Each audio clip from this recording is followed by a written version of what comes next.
how would you counsel someone if they came to you and they say, I'm falling into the sin of looking at pornography on the internet? How would you help them to discern whether they're lost and they're a slave to sin, or whether they're a true Christian who is fallen into sin? They're saved, but they're just struggling with this sin. It's a besetting sin, and this is maybe even a person who's had a recent profession in the Lord, and you're trying to help them discern whether they're saved or lost. In your question, I think is definitive, and that is, are they living in it, or have they fallen into it? A Christian, he falls into sin, but he does not live in it. And in the case of a new convert, why, you've got to cut some more slack, admittedly. And but the big question is he fighting it? Is he hating it? Is he concerned about it?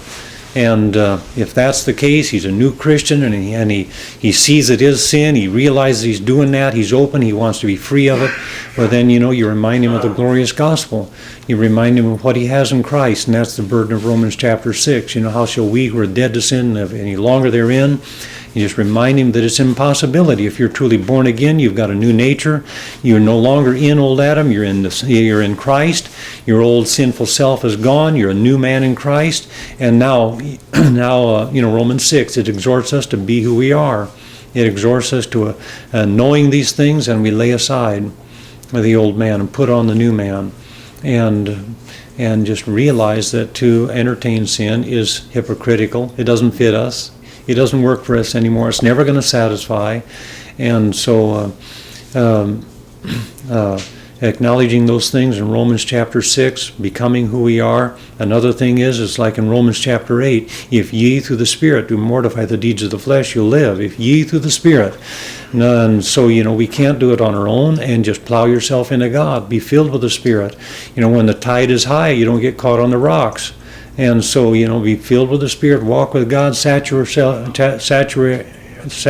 yourself with the Lord, and just throw yourself into His work and His business, advancing your kingdom, and these things indirectly then will fall off. A lot of the way of victory over sin is indirect. It's indirect. You don't address it directly so much, but you just are taken up with the things of God and with His glory. If you through the Spirit do mortify, sometimes, it does, though, address us that way. Peter says, lay it aside, put it off. These are New Testament terms.